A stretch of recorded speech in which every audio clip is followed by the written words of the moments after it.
ये कहानी सिर्फ एक कहानी नहीं है। ये एक ऐसा वाकया है जिसे सुनकर आप कुछ देर के लिए खामोश हो जाओगे। ये कहानी है एक गांव की और उस शख्स की जिसकी जिंदगी एक रात में बदल गई। आइए उसकी जुबानी इस खौफ का आगाज सुनते हैं। मैं ताहिर हूं और आज मैं बिस्तर पर पड़ा हूं। हाँ, जिंदा हूं, लेकिन पूरा नहीं। और क्यों? यह आपको तब समझ आएगा जब आप मेरी कहानी आखिर तक सुनोगे। लेकिन एक गुजारिश है, अगर आपका दिल कमजोर है तो अभी इसी वक्त ये कहानी बंद कर दें। और अगर सुन रहे हो तो अकेले मत सुनो। मैं एक छोटे से गांव में रहता था, जहां दिन आहिस्ता गुजरता है और रात रात सिर्फ अंधेरा नहीं होती।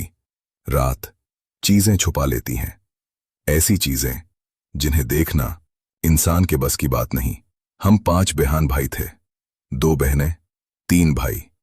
मैं बीच वाला, मुझसे बड़ा हारिस और छोटा उस्मान। घर में सब थे, लेकिन सुकून धीरे धीरे खत्म हो रहा था। अब्बा खामोश रहते, उनकी आंखों में अजीब सी ठकन थी। अम्मी चुपचाप रहती और हम सब बस जी रहे थे। फिर एक दिन एक छोटी सी बात ने सब कुछ बदल दिया। सुबह का वक्त था, नाजिया पराठे बना रही थी। राबिया ने कहा, जरा जल्दी कर लिया करो। और बस एक जुमला, एक जवाब और घर में आग लग गई। आवाजें, इल्जाम, तेज लफ्ज, और फिर राबिया घर छोड़कर चली गई।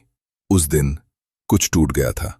शाम को भाई आया, सब सुना, लेकिन कुछ नहीं बोला। रात को सिर्फ इतना कहा, मैं यहां नहीं रह सकता। और फिर वो चला गया।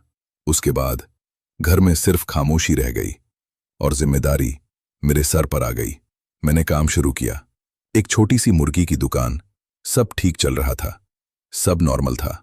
लेकिन फिर एक रात वो आया।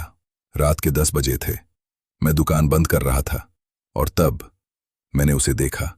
न वो बुढ़ा था, न जवान।